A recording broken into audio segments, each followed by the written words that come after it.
everybody pushes the sweets towards the end of the year, and we are all followers. I mean, the world is all followers. I remember when I was a girl, my dad called me a bitch, and everybody in the family was like, she's such a bitch. And then one day I read this thing that if somebody calls you a bitch, just know that you are a powerful, forceful woman of light. And I was like, oh, I am a bitch.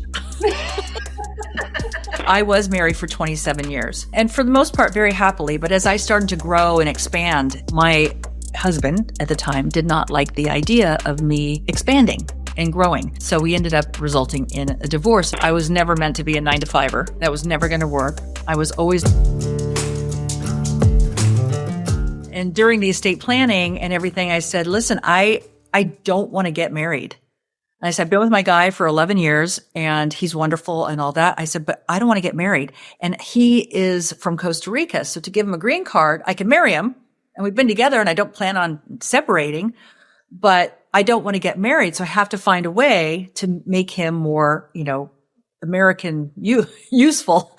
So I said, we got to figure out a plan here because I don't want to have to marry somebody, because as soon as that piece of paper is signed, I change.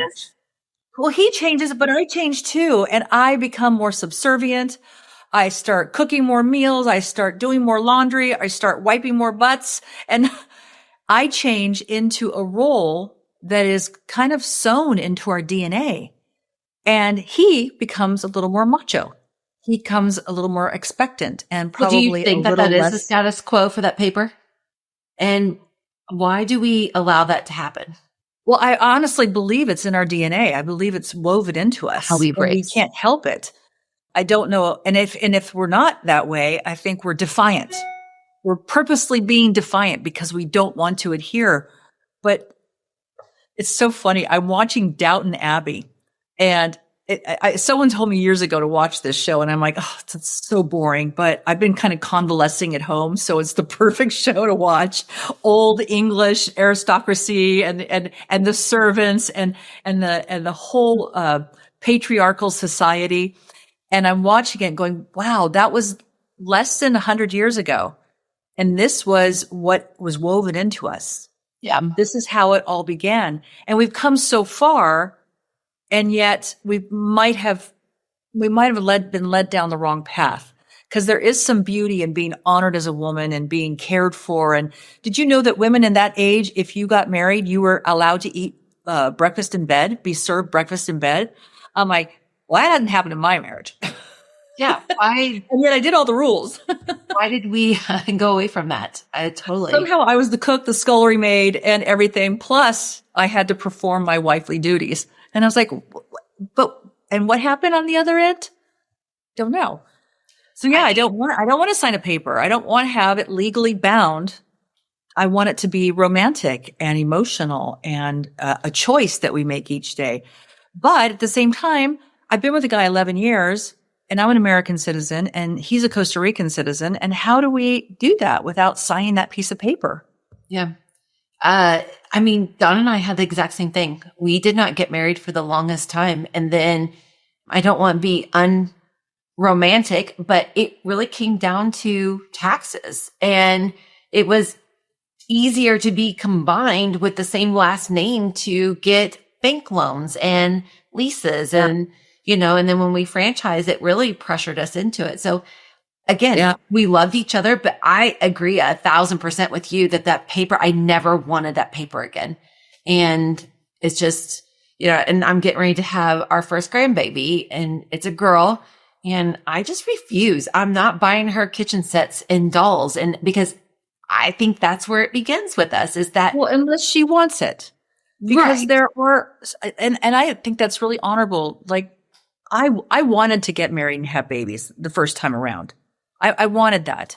And I did it and I was really good at it. And then I wanted more. And the documents we signed said, no, you do what I say and this is all you get. And so we had to separate in order for me to become who I am today. And I see my daughter and she's like, I don't want to get married. I wanted to get married. I wanted to have kids. I did exactly what I wanted. And so if a little girl wakes up and says, hey, mommy, 2-year-old, 3-year-old, I want to be a princess, then let her be a princess. If she wants to be a cook, and she wants the kitchen set, let her be. But if she wants a hammer and she wants checkbooks and writing, she wants to do whatever she wants to do. We got to encourage it. And we're all made differently. No, but I think both options should be presented and to see, as long as she doesn't take the hammer and beat the baby with it. You know? Exactly. Then we have problems on the other side. All right. We just went right into that, Diana, and tell us, I mean, that was a strong entry. You know, we're not getting married. We're not doing a piece of paper, but there's so much more to you. And you have the #1 resort in Costa Rica. And I don't know the story of how you got there with a resort. I met you at QVC. You were selling a fiber bar. Yeah. And we were on stage back to back from each other. And I know that that's kind of, you're not doing that anymore. And I know that there's so much more that you have done. I mean, so please tell me your backstory. Well, we let in right with it. So I was married for 27 years and for the most part, very happily. But as I started to grow and expand and my kids were going off to college, my husband at the time did not like the idea of me expanding and growing. So we started to grow farther and farther apart. He had his goals and I had mine. And so we ended up resulting in a divorce. And during that time, I was so distraught that, I was doing television, I was doing infomercials, and so there was a lot of things going on in my life, and I was helping people through, I'm a wellness coach. So I was writing books and, doing TV for juicers and kale commercials and all that. And so I had a producer and, I was dating him and that at the same time. So he and I started Truth Bar together because I was part of this infomercial for Tabata Wellness with NBC Universal and yada, yada, yada. And they said, could you design a bar for this exercise program? And I ended up designing it and it turned out to be a really great hit. We started this business together. But meanwhile, I also I bought a piece of property in Costa Rica and I started building a wellness resort. So they were simultaneous. I mean, if I look back to myself 12 years ago, 14 years ago, I would never do again what I did 14 years. I don't have it in me anymore. But at the time, I was like trying to get over the loss and the pain of losing my family. I really didn't want to get a divorce, but it was just the universe took care of it all for us. It was just like, you guys are going 2 different directions, and this is what has to happen. So I kind of put all my pain and anger and energy and my sadness and put it into building these 2 businesses. One of them fumbled and fumbled and fumbled, and it went into other hands and came back to me, and that was Truth Bar. And the truth is, I never wanted to become a manufacturer. I never wanted to become a retailer in that way. I was a healer. That was my specialty. So the retreat, on the other hand, was thriving. It was growing organically, and people were following me. And so I put all my money into that. All my money. I put every last penny, every last drop of sweat. And to this day, I have not taken $1 out of that company. I've just been growing it. Every time we make money, I just grow it. And I add more programs and I add more buildings and I add more restaurants. And I want to make sure it's really my legacy. And it has become my legacy. I made the decision to finally give up on Truth Bar this year and had a few buyers that were interested. But the juice wasn't worth the squeeze. I thought, you know what? I don't want to go through 6 months of due diligence with these people to come out with maybe, little pocket change in the grand scheme of what I'm doing. And the energy needed to be focused on where I was excelling. It's like, you had this kid that was doing so great in school and you wanted to put all your energy into it. And then you got the one that's kind of dragging behind. Not to say you ever should leave your child in the dust. It's dragging behind, but I couldn't give it any more help. At one point it had to help itself. Yeah. And it wasn't going to. So I made that decision in January and it took us till June to dismantle it. And the retreat, it's so funny. As soon as I let go of that business, the retreat just blew up. Because all my energy went there. It was so lovely. And I'm beyond excited for what's happening at my hotel. So it's the Retreat Costa Rica. Started off as 9 rooms. We're now at 25, got 3 restaurants, world-class spa, voted number 1 in the Americas. And Condé Nast just voted us. They do like I guess all the people vote, anybody who's ever been there, and they have a number system. And so we had 99.6 points out of 100. And the next person, number 2, was like 97.9 points.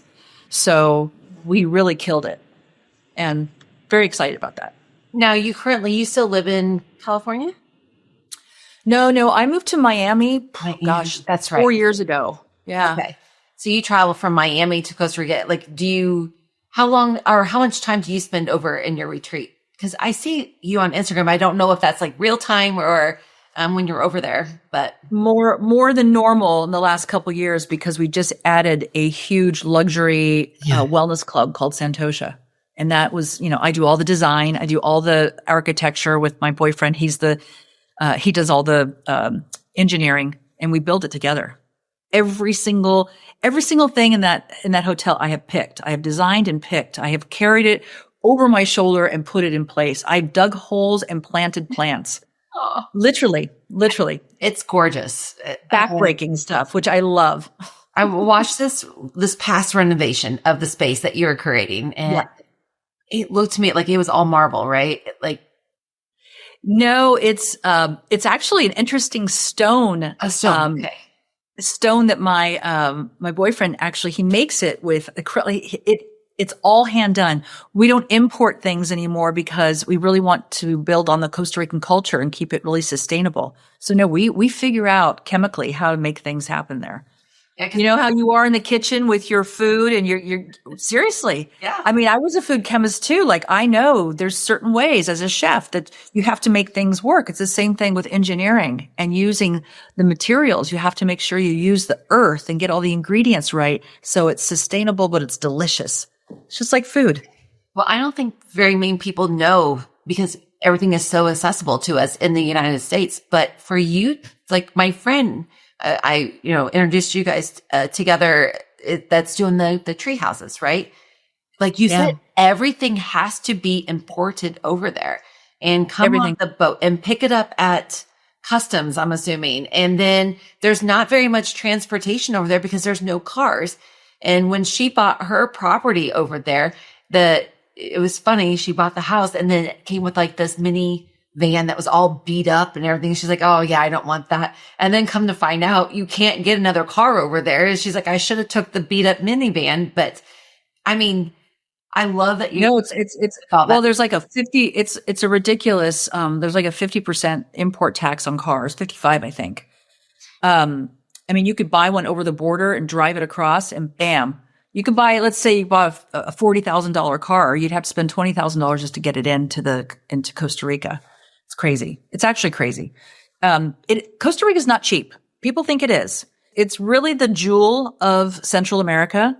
And, I don't want to get myself in trouble here, but I mean, I heard somewhere, and I believe it, that Costa Rica was developed by the U.S. as a money laundering system. Their whole government is based on how can we hide and move money around? And that's why they're getting a lot of bad press right now, because what was happening between Venezuela, the South America, and the U.S. was a lot of drug situations going on. And so it'll be interesting to see now that that has changed, what's going to happen to Costa Rica. I think maybe the corruption will start to, I don't know. Let's hope corruption's disappearing, parts of the world. I don't know. So tell me how you met your boyfriend. Is that what we're calling your? So I was a divorcee, and he was the pool boy. Really? No. Kind of. So I was living in San Diego, and it was a 10-hour flight by the time I went through Texas to get to Costa Rica. So I would leave in the morning and get there at night. And one particular, I had to start building the pool. The pool was actually, it had a crack in it, and I had to remodel. That was like the first thing. We knew that was going to be the messiest. And so we hired a local guy who was an engineer who had his own pool company. And when I arrived at like 1:00 in the morning, went to bed. So I could see that they're working on the pool. It's outside of my room. And 6:00 in the morning, I hear this guy, ori, ori, ori, ori, in Spanish. I had no idea what he was saying. I just knew it was 6:00. I opened my curtain and I was like, He takes his long hair and he looks at me. It's like, the whole Fabio Tarzan thing. And he goes, "Okay, princess."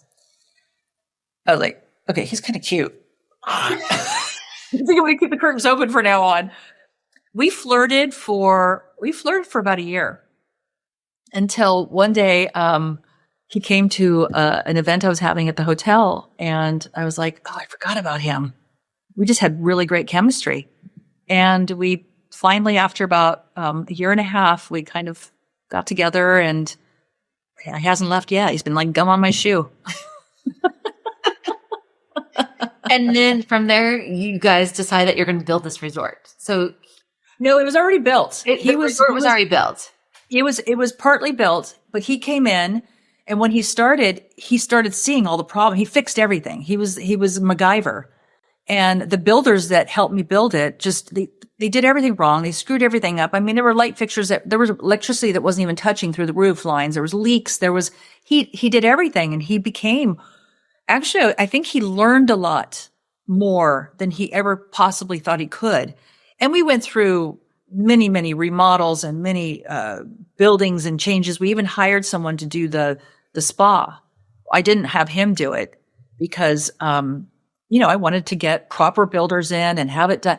And we managed every minute of every day, and it was a disaster. And in the end, he had to go in and fix it. So when we did Santosha, we started from base up. He did everything, and it's beyond anything we've ever done. It's so beautiful. I very rarely take a step back and pat myself on the back. Honestly, I'm usually like, just next. And people ever say, "Do you realize who you are and what you've done?" And I go, "I have no idea. I don't pay any attention. Let's get to the next thing." But I can honestly say after Santosha was open, I mean, I'm blown away. I walk in there every day and just go, "Wow, we did this, honey. We did this." I love it. So tell me about your wellness journey with that. How did you get into that? I mean, I don't even want to say how old you are. I know how old you are, and you look freaking amazing. Oh, thank you. Our first meet at QVC, I'm like, what? And I just heard, I was like, dang, I need to correct some things, I think, because I was coming up on my mile marker, and you totally. Well, I don't mind saying it on that. I'll be 61 in a couple months. Oh my God, in a month and a half, I'm going to be 61 years old.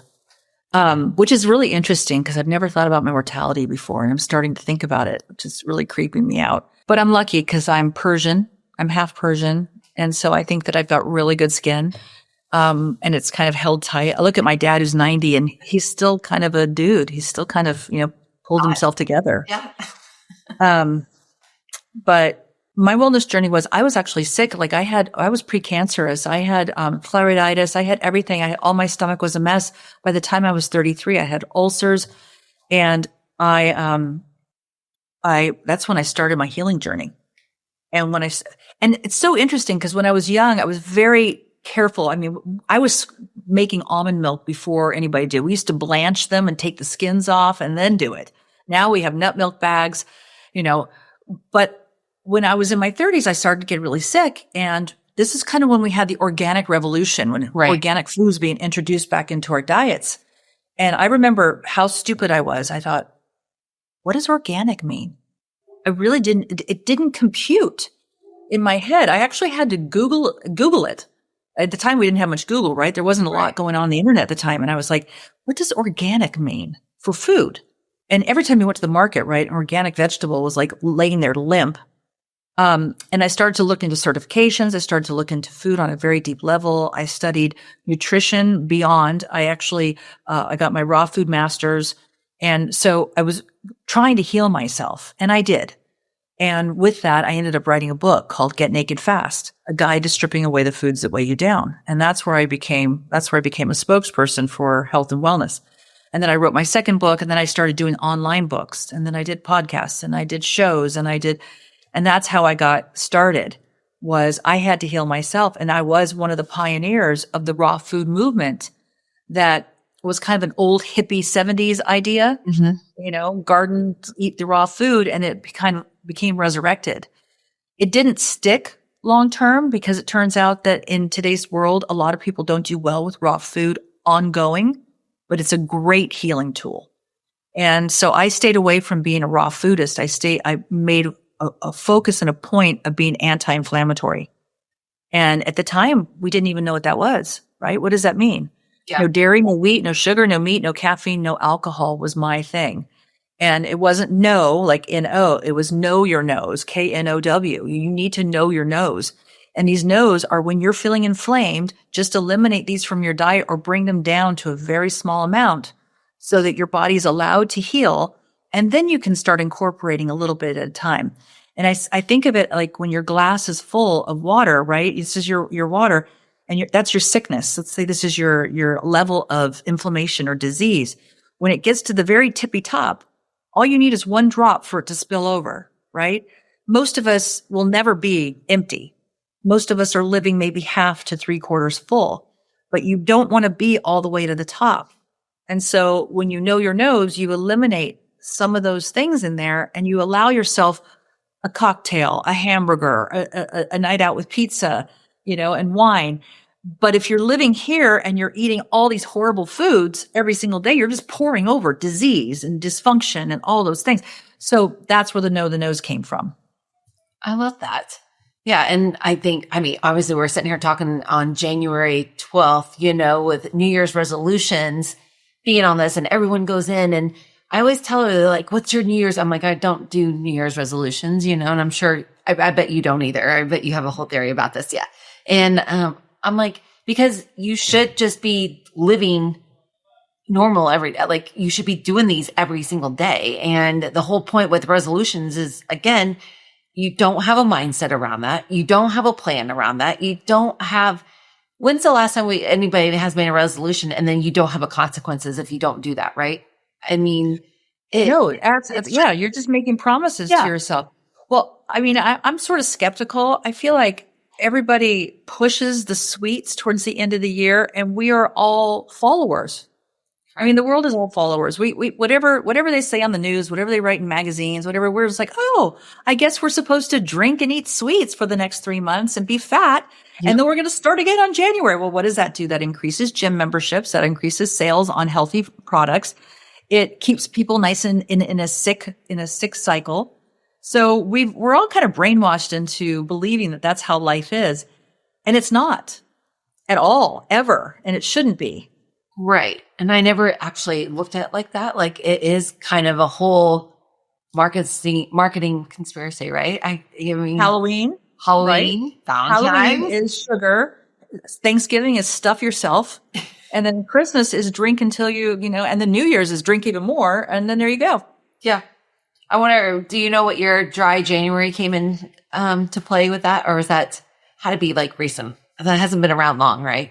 I don't know. I don't know when that came around. I was never really a big drinker, so I never kind of got into the dry January. Yeah, me neither. I'm like dry annually. I'm just dry. So as you were growing up, take like your childhood, did you see, like if you could look back right now and look at yourself at the age of 2, 3, all those, could you see that this was your path all along or no? No, actually, no. I can tell you that I was never meant to be a 9-to-5er. That was never going to work. I was always an outside of the box thinker. So in my childhood, I didn't belong, to be honest. They always say that anybody who didn't belong when they were children are actually do better when they're older.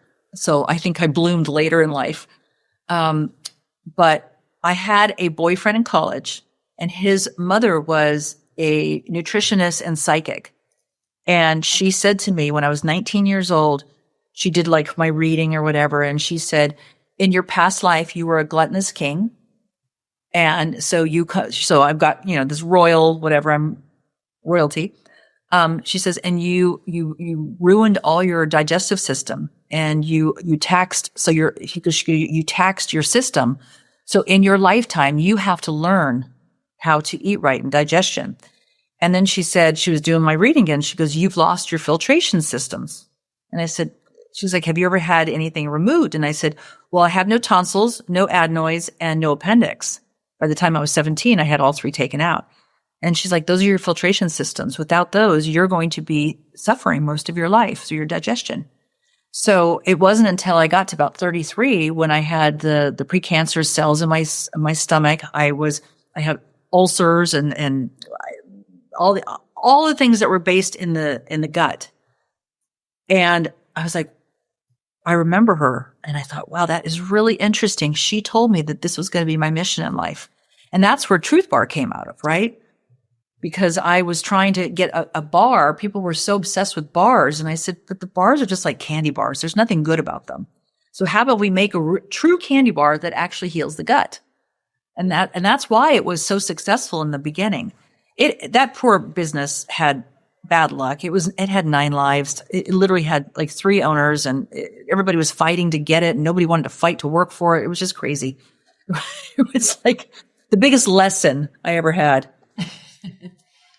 So go back to the retreat.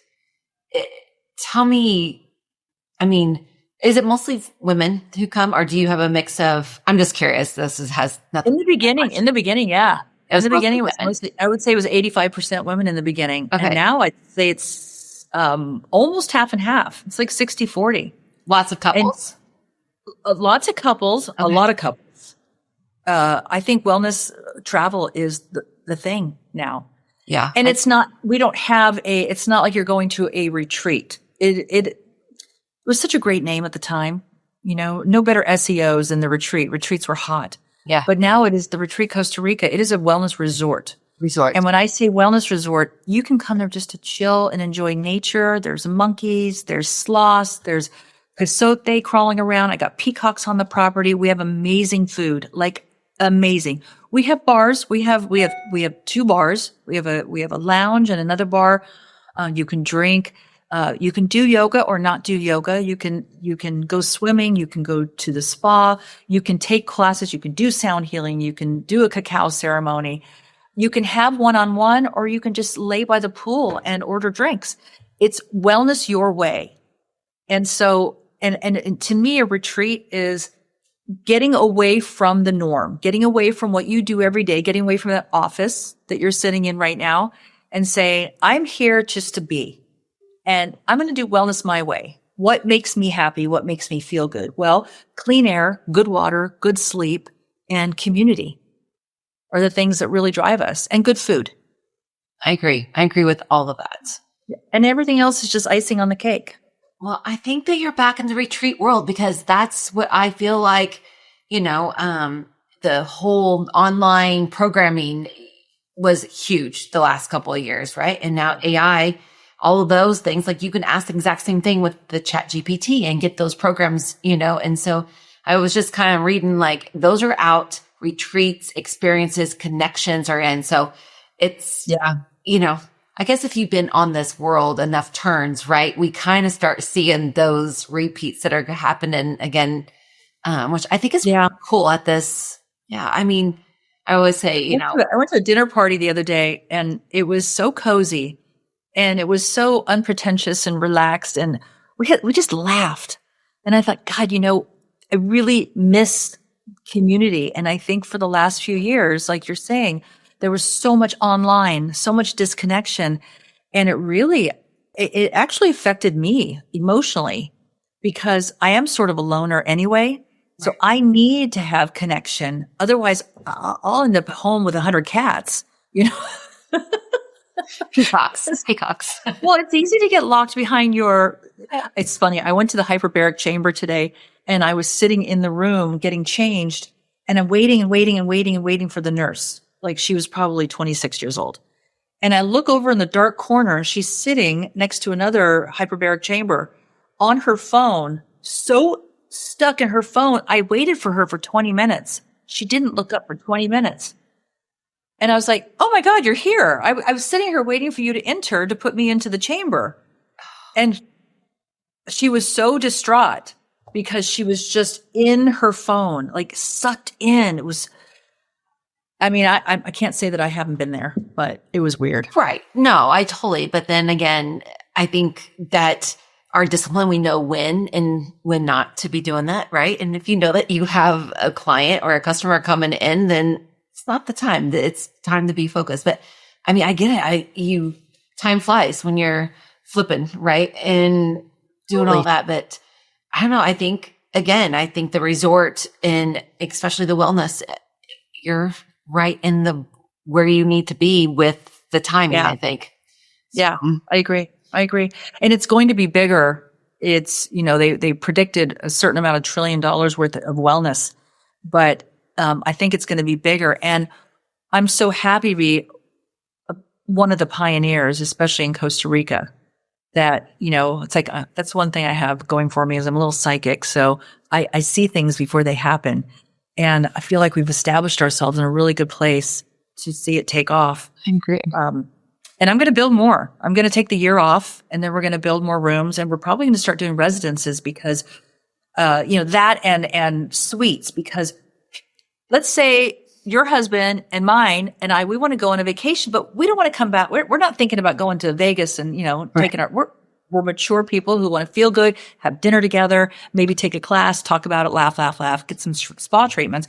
What if we wanted to have a cocktail together in our little suite?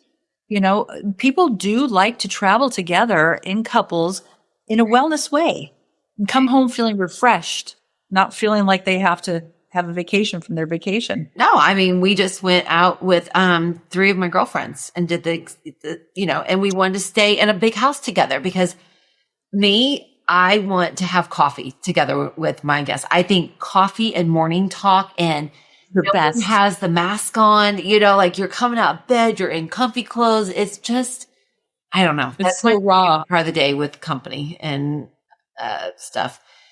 Tell me a little bit. Do you have an opinion on RFK with the whole where it's going? So,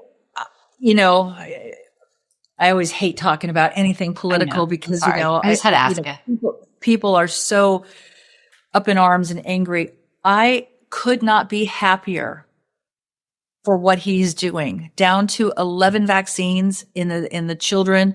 I fought really diligently not to get vaccines for my children. My ex-husband was sort of a vigilante and very, very in the system. So we never agreed on that. Thank God I was the mom and I got to decide at the end of the day, unless he was driving them to the doctor.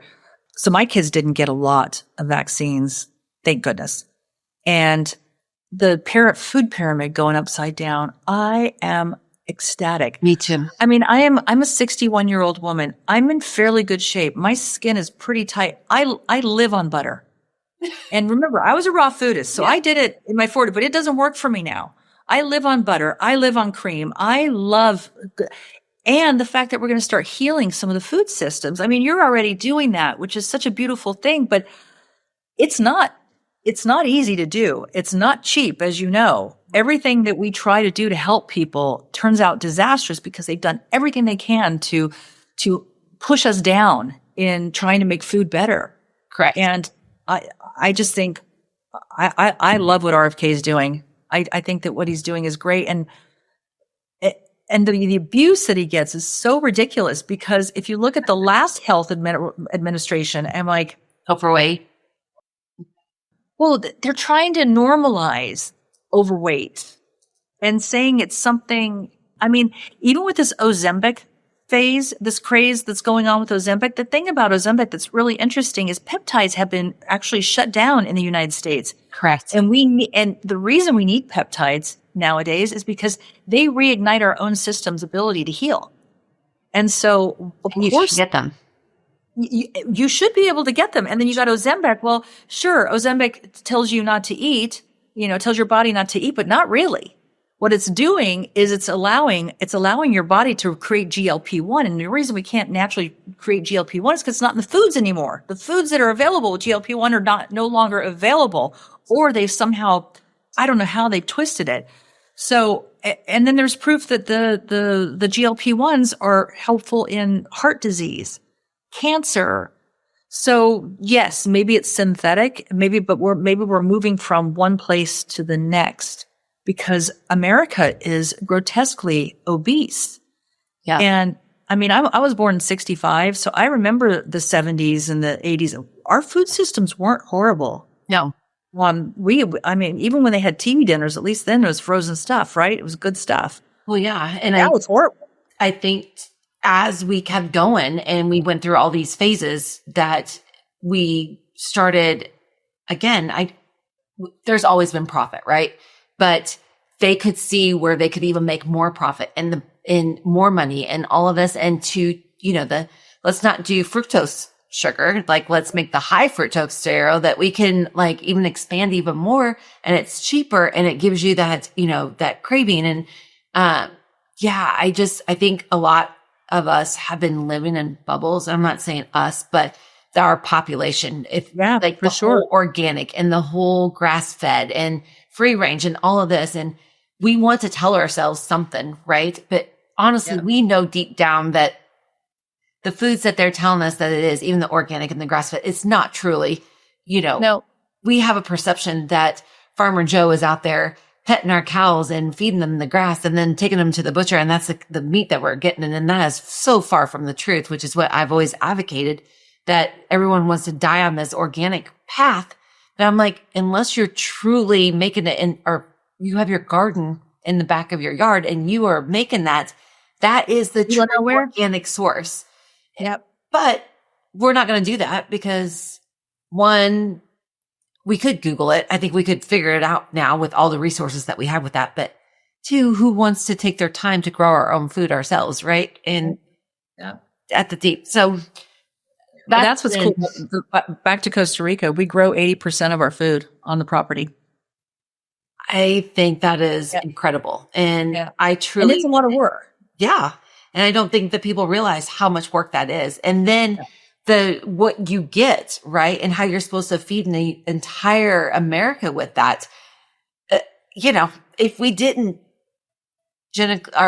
grow and farm and all of this, or, farm raise, and we would not have the food. I mean, especially for the amount that we consume. And I can't remember what the statistics is, maybe that but like, what is the amount of food that is just in our grocery stores on our shelves? And we're going down a whole rabbit hole right here, but